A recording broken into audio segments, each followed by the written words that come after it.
नमस्कार. दैनिक सकाळमधून प्रमोद काळबांडे बोलतो. आज आपण इथे कॉफी विथ सकाळसाठी जमलेलो आहे. आपल्याकडे आले आज डॉक्टर प्रदीप पाटील आणि डॉक्टर प्रवीण सहावे. आपण त्यांच्याशी चर्चा करणार आहोत. आजच्या चर्चेचे विषय आहे की डॉक्टर प्रदीप पाटील हे हृदयरोग तज्ज्ञ आहेत आणि डॉक्टर प्रवीण सहावे हे पाईल्स या विषयावरचे तज्ज्ञ आहेत. हृदयरोग आणि पाईल्स या दोन विषयावर अत्याधुनिक उपचार पद्धती काय आहे नेमकी या विषयावर आपण या कॉफी विथ सकाळमध्ये चर्चा करणार आहोत. तर आपण डॉक्टर साहेबांकडे जाऊया.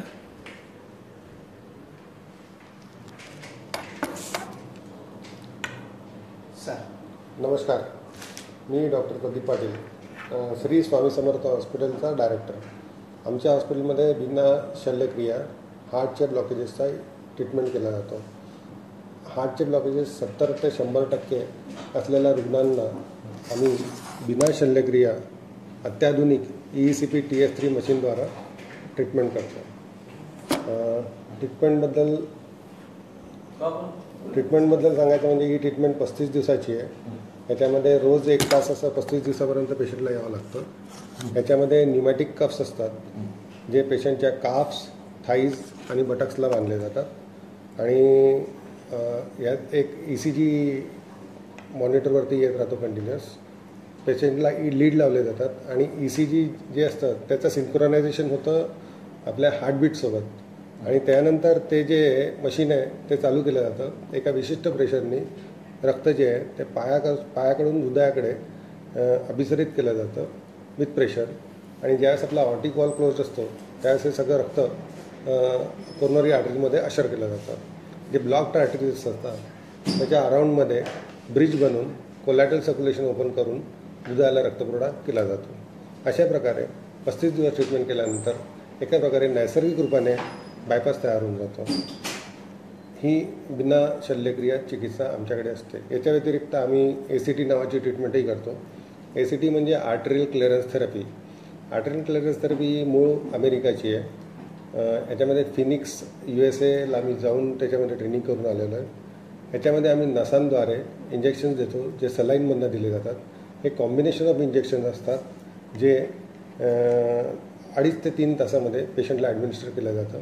आठवड्यातून 2 असे ते दिले जातात आणि ब्लॉकेजेसचे पर्सेंटेज अनुसार ते 20 ते 30 इंजेक्शन्स लावण्यात येतात. हे जे इंजेक्शन्स असतात त्याचं कॉम्बिनेशन असतो आणि ते कॉम्बिनेशन जेव्हा आपण ॲडमिनिस्टर करतो तेव्हा ते एका प्रकारे क्लॉचं काम करतं. क्लॉ म्हणजे ते एक प्रकारे ते ब्लॉकेजेसला जगडतं आणि डिझॉल्व करतं आणि युरिनमधनं काढून बाहेर फेकून देतं. अशा प्रकारे 2 ट्रीटमेंट्स आहेत. नाही, आत्ता सर या तुम्ही ज्या दोन्ही ट्रीटमेंट सांगितलेल्या आहेत या पूर्वी नव्हत्या का की म्हणजे यात नव्याने आलेल्या आहेत? मी 2004 पासून करतो आहे. अच्छा. नागपूरमध्ये 2004 पासूनच हे उपचार आहेत. पहिली जी उपचार पद्धती तुम्ही सांगितली की नैसर्गिक पद्धतीने ते सगळे बायपास आणि सगळ्या पद्धती, तर याच्यामध्ये रुग्णांचे अनुभव सांगा. तुम्ही 2004 पासून करताय, काही उदाहरणार्थ? माझ्याकडे एक पेशंट आला होता 2004 ज्याचे ट्रिपल वेसल डिसीज होते, 100% ब्लॉकेजेस होते आणि असे टोटल 7 ब्लॉकेजेस होते. त्यांना अर्जंट बायपास सांगितलं होतं. त्यांनी बायपास न करता त्यांनी माझ्याकडे आले होते आणि मग आम्ही त्यांना ते ECP नावाचा उपचार दिला होता, जी मशीनची मी तुम्हाला आता सांगितलं होतं.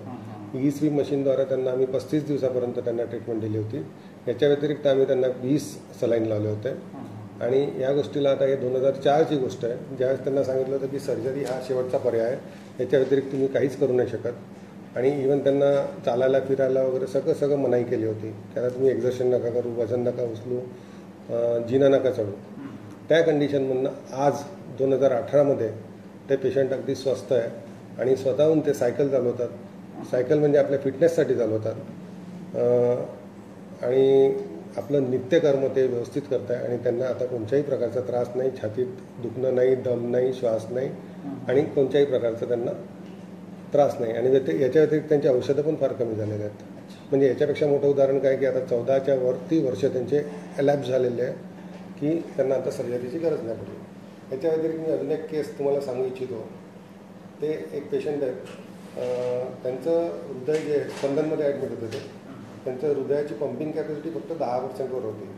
जिथे सगळ्या डॉक्टरांनी त्यांना सांगितलं होतं की त्यांच्यामध्ये 5 ब्लॉकेजेस होते, 80, 90, 100 आणि 80, 90. अशा केसला ज्यांचं हृदय अगदी कमजोर झालं होतं 10%वरती सगळ्यांना सांगून दिलं होतं की आता याला काहीच नाही करता येत, आता फक्त घरी घेऊन जा आणि सोडून द्या. अशा कंडिशनमध्ये ते माझ्याकडे आले आणि मी त्यांना ट्रीटमेंट केलं. ही 2007ची गोष्ट आहे, 2010ची गोष्ट आहे.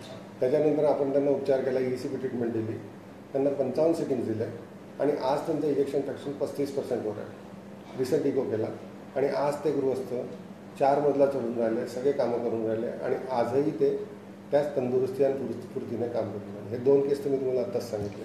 2004 पासून सर आतापर्यंत म्हणजे ही उपचार पद्धती आहे तुमची, याचा लाभ किती रुग्णांनी तुमच्याकडे घेतलेला असेल?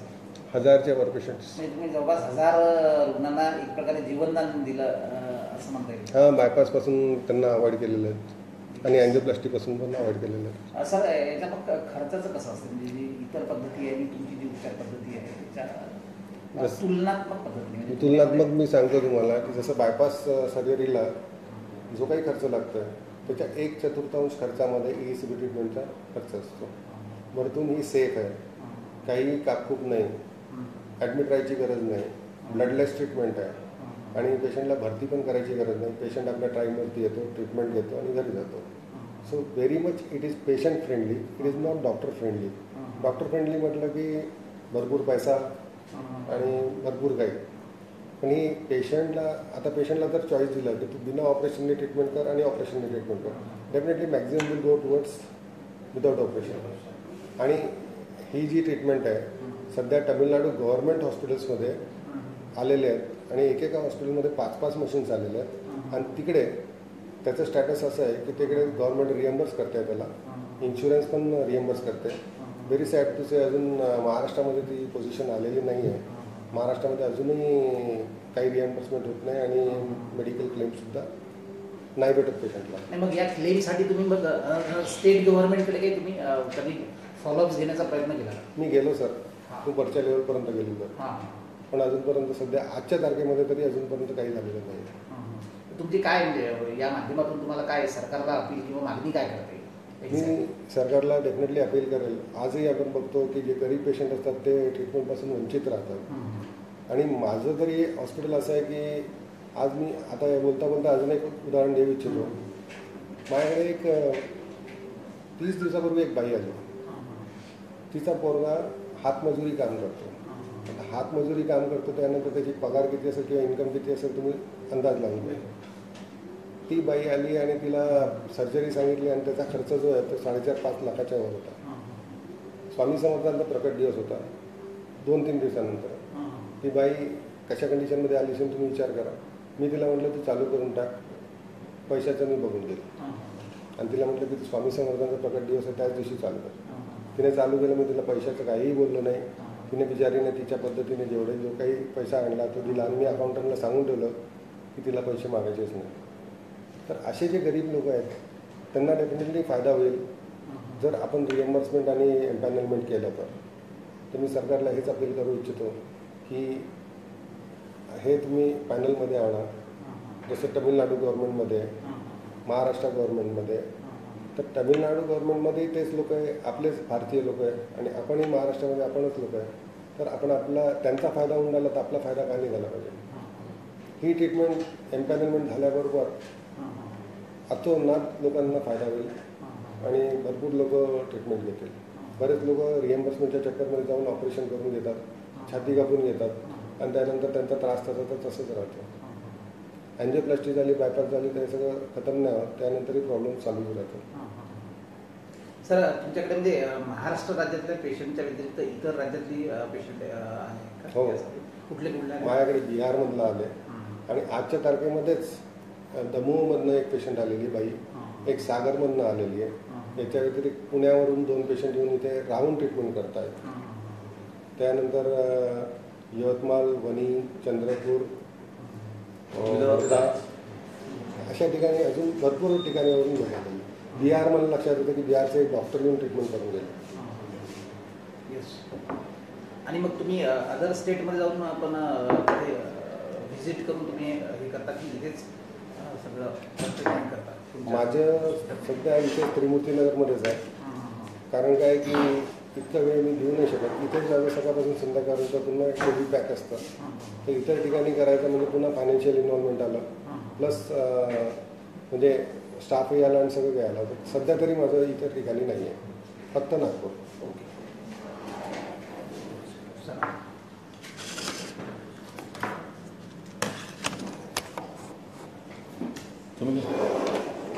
नमस्कार, मी डॉक्टर प्रवीण सहावे, मी जनरल सर्जन आहे. ॲक्च्युली आज आपण मूळव्याधीच्या आजारासंदर्भात डिस्कस करतो आहे. चर्चात्मक एक सत्र आपण ठेवलं आहे. मूळव्याध ॲक्च्युली अवघड जागेचं दुखणं, सांगता येत नाही आणि लपवता येत नाही. त्याच्यामुळे दिवसेंदिवस या आजाराचं वाढतं प्रमाण, दिवसेंदिवस आपले लाईफस्टाईल, खाणं पिणे, खूप आहारामध्ये मद्यसेवन किंवा मांसाहार, मसालेदार, आणि आपली जी दिनचर्या आहे की रात्री उशिरा झोपणे, खूप वेळपर्यंत टॉयलेटमध्ये बसून मोशन करणे किंवा शौचासला करणे, याशिवाय बाहेरील जंक फूडचं अतिप्रमाणात सेवन आणि अनियमित दिनचर्या, रात्री झोपण्याची वेळ फिक्स नाही आहे, उठण्याची वेळ फिक्स नाही आहे. त्यामुळे ज्या नॅचरल वेळेला मलत्याग करायला पाहिजे तो होत नाही. त्याच्यामुळे या आजाराचं प्रमाण, मूळव्याधीचं प्रमाण हे वाढतं आहे. मूळव्याधीचे आपण बघितलं तर तसे 4 प्रकार असतात. पहिला प्रकार असतो ज्यामध्ये शौचासला करतेवेळी फक्त रक्तस्राव होतो. दुसरा प्रकार असतो ज्यामध्ये शौचास करतेवेळी मस्सा किंवा कोंब बाहेर येतो.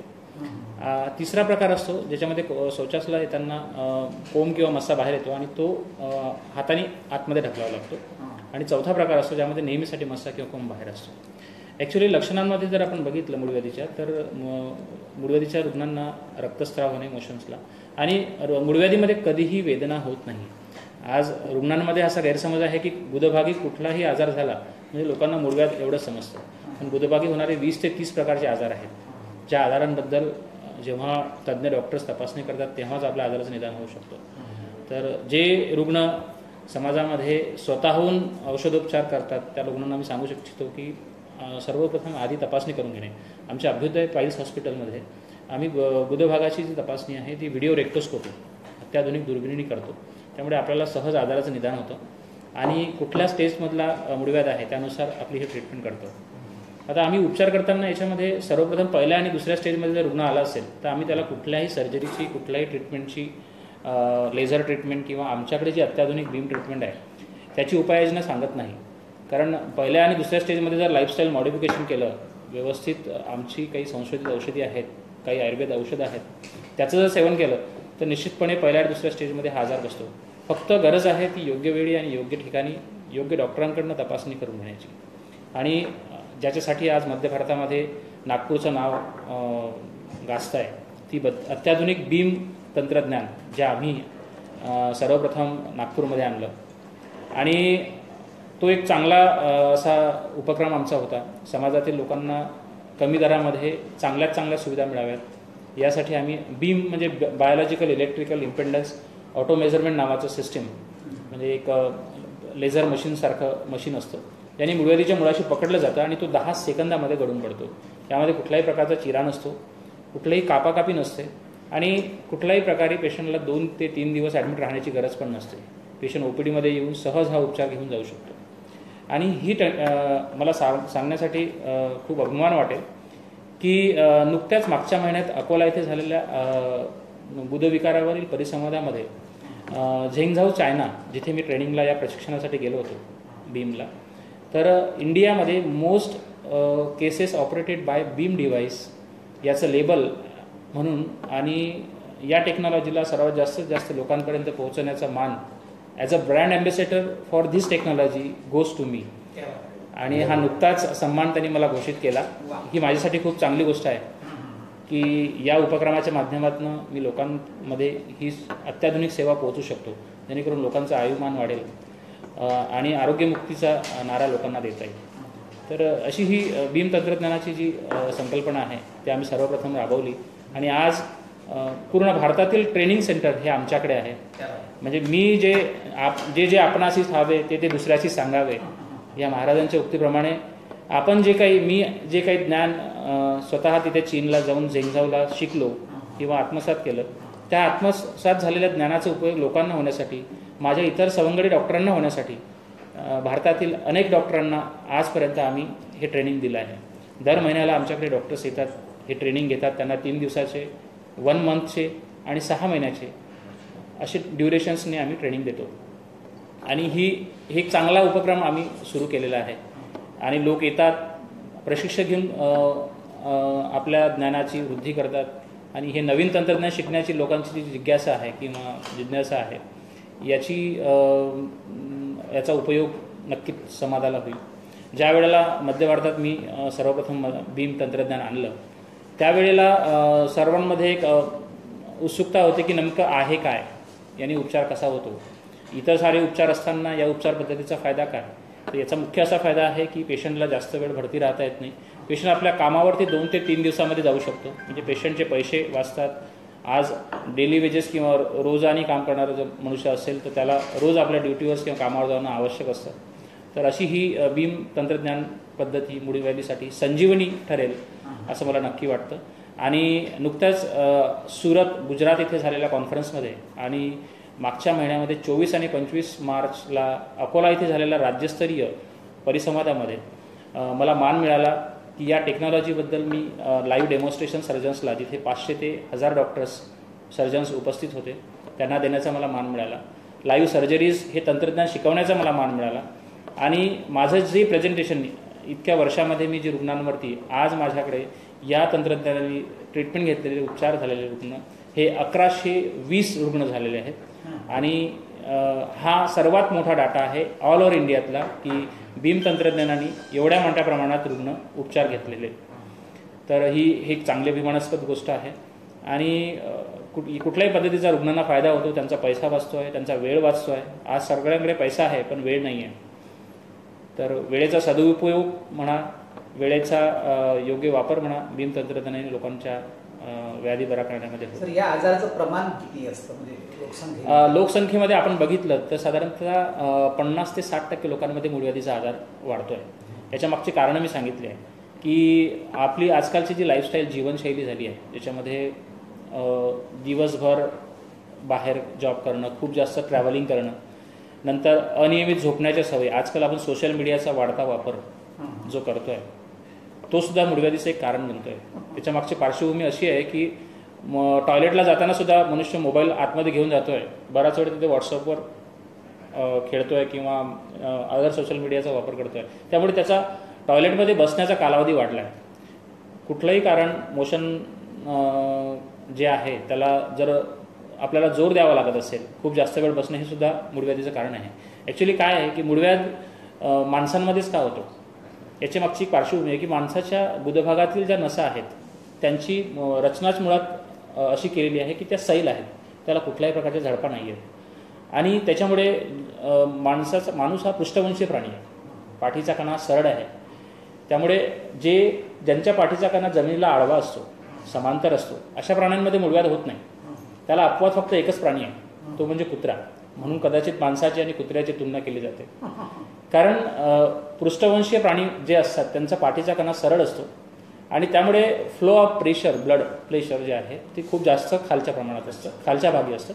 त्यामुळे गुदभागात ह्या नसा फुलून मूळव्याध होतो. आणि मुख्यतः गर्भीण अवस्थांमध्ये महिलांमध्ये होणारा जो आजार आहे तो मूळव्याध हा आजकाल वाढतो आहे. कारण अतिशय जास्त प्रमाणात प्रोजेस्ट्रॉन आणि इंजेक्शन्स घेणे, कॅल्शियम आणि आयरनचं प्रमाण 9 महिने जे आपण प्रेग्नन्सीमध्ये घेतो ते एक कारण होतं. आणि प्रोजेस्ट्रॉनची लेवल कुठल्याही कारणामुळे प्रेग्नन्सीमध्ये वाढली की ते एक कारण, आणि गर्भाशयाचं वाढलेलं वजन हे मूळव्याध होण्यासाठी महिलांमध्ये कारणीभूत ठरतात. म्हणून आम्ही म्हणतो की आधीच्या काळी ज्या आजी ज्या दिनचर्या सांगायच्या की गर्भिणी बाई आहेस, तू हे करू नकोस, टी व्ही जास्त पाहू नकोस, बिभत्स चित्र बघू नकोस, बिभत्स दृश्य बघू नकोस, ह्या सगळ्या आपल्याला परत आयुर्वेदाकडे जाण्याची गरज आहे. त्या परत दिनचर्याला पाळण्याची गरज आहे. आणि जेणेकरून मूळव्याधीसारखे जे आजार आहेत ते गर्भावस्थेत होणार नाही, दिनचर्या पालन होईल. भरपूर तूप, दूध आणि ताक याचं प्रमाण जर सेवन केलं तर मूळव्याध टाळता येईल. म्हणजे तक्रम शक्रश दुर्लभ असं आयुर्वेदात म्हटलेलं आहे. म्हणजे ताक जे आहे ते इंद्राला सुद्धा दुर्लभ होतं, जे आज पृथ्वी तलावर सहज आपल्याला कुठेही अवेलेबल आहे. म्हणून ज्यांना असं वाटतंय की मला मूळव्याध होऊ नये त्यांनी ताकाचं सेवन करावं भरपूर यथेच्या प्रमाणात. आता उन्हाळा आहे, सर्वांनी ताक घ्यायला काही हरकत नाही. तर या आपल्या सकाळच्या या प्रभावी सामाजिक उपक्रमाच्या माध्यमातून मी लोकांना हेच सांगेल की स्वतः डॉक्टर बनू नका. कुठल्या मित्रांनी सांगितलं म्हणून मी हे क्रीम यूज केली किंवा औषध घेतलं असं करू नका. तिथे होणारा आजार हा कॅन्सरसुद्धा असू शकतो, पण तिथे असलेला आजार हा निदान करूनच आपण त्याची योग्य औषधोपचार पद्धती किंवा जे आता अत्याधुनिक बीम तंत्रज्ञान आहे त्याद्वारे आपण चिकित्सा करतो. Thank you sir. बीम आहे की Bhim? BIEM BIEM BIEM biological electrical impedance auto measurement system BIEM. Doctor Patil sir, तुम्ही काय आवाहन कराल कॉमन पब्लिकला, काय आवाहन कराल या आजाराच्या संबंधाने? Prevention is always better than cure आणि स्टिच इन टाईम सेव्स 9 हे 2 मूळमंत्र आहे जे सगळ्यांना माहीत आहे, पण कोणीही त्याला अवलंबून करत नाही. आजच्या तारखेमध्ये 20 to 30 इयर्सची जी यंग पॉप्युलेशन आहे आणि आपण जर तुलनात्मक स्टडी केलं तर out of 100 people who are dying of heart attack त्याच्यामध्ये ते काउंट टू 20%. आणि मग नंतर 30 to 50% 50 इयर्सचे एजचे लोक आहेत ते 40% डाय होतात बिकॉज ऑफ हार्ट अटॅक. याच्याकरता कारण आहे सिगरेट, बिडी, तंबाखू, दारू, मटण, चिकन आणि तेल. तर सिगरेटच्या पॅकेटवर लिहिलेलं आहे की cigarette smoking is injurious to your health, तरी आपण पाहतो की लोक त्याला सिगरेट पीत राहतात. तंबाखू हानिकारक आहे सगळीकडे लिहिलेलं असतं, सगळ्यांना माहीत असतं, तरी तंबाखू खात राहतात. हे मूळ कारण आहे जे हार्टच्या ब्लॉकेजेसला डेव्हलप करतं. दुसरी गोष्ट जंक फूड, चायनीज, नंतर आपलं पिझ्झा वगैरे, तिकडे यंग पॉप्युलेशन पण तुम्हाला सविस्तर म्हणजे खूप प्रमाणात दिसते. हे सगळं आपल्या बॉडीला सूट करत नाही. एशियन पीपल आहे आपण लोक आणि त्यांना हे सगळं फूड सूट करत नाही. तर मूळ मंत्र म्हणजे कीप अवे फ्रॉम सिगरेट, तंबाखू, त्यानंतर जंक फूड्स, चायनीज फूड नका खाऊ, नियमित व्यायाम करा, एक्सरसाइज करा, डेली वॉकिंग मिनिमम 35 मिनिट्स ठेवा आणि आपल्या सेहतकडे लक्ष ठेवा. त्यामुळेच मी म्हटलं की prevention is always better than cure. जर समोर एक गड्डा आहे आपल्याला माहीत आहे आणि त्या गड्ड्यामध्ये आपण पडलो तर 4-5 जण मिळून आपल्याला बाहेर काढतील, पण आपल्याला माहीत आहे आपण त्याच्या बाजूने जायचं जेणेकरून आपण त्या गड्ड्यात पडणारच नाही, तर 4-5 जणांची गरजच पडणार नाही. हेच मी सांगतो की ICUमध्ये गेल्यानंतर 4-5 डॉक्टर मिळून तुम्हाला बाहेर काढतील, तुम्ही ICUमध्ये जायची तयारीच का करता? Keep away from cigarette, keep away from टबाको, keep away from alcohol आणि जंक फूड नका खाऊ तुम्ही. आणि समोसे, कचोरी मिनिमम खा, तेल मिनिमम करा, तेलचं मिनिमम सेवन करा. अशा रीतीने मी हे सकाळच्या माध्यमातून एक मेसेज देऊ इच्छितो की आज जर आपण हृदयरोगावरती प्रतिबंध टाकला, आपण आपलं स्वतःचं जीवनशैली आणि स्टाईल ऑफ लिव्हिंग आणि style of food habits change केले, डेफिनेटली आपण हा जो हृदयरोग आहे जो भूकंपासारखा एकदम माणसाला ग्रस्त करतो आहे, आज पाहिलं तर हर एक घरामध्ये कोणी ना कोणी डायबिटीज, ब्लड प्रेशर, नंतर कार्डियक प्रॉब्लेम्स हे सगळं आहेतच. तर याला आपण आळा घालू शकतो. डायबिटीज पेशंटने आपलं डायबिटीज कंट्रोलमध्ये ठेवावं, हायपरटेन्सिव्ह पेशंटने आपलं ब्लड प्रेशरच्या वेळेने नियत घ्यावे आणि पथ्य पाळावे. तर याच्यानंतर आपल्याला हे पुढचे म्हणजे आपण आपल्या स्वतःला 0% हार्ट अटॅक पाथवर टाकलेलं बरं. जे कारणांमुळे आपल्याला हार्ट अटॅक येऊ शकतो त्याच्यापासून दूर गेलेलं कधीही बरं. हा माझा मेसेज सकाळच्या वाचकांना आणि सगळ्यांना. Thank you sir.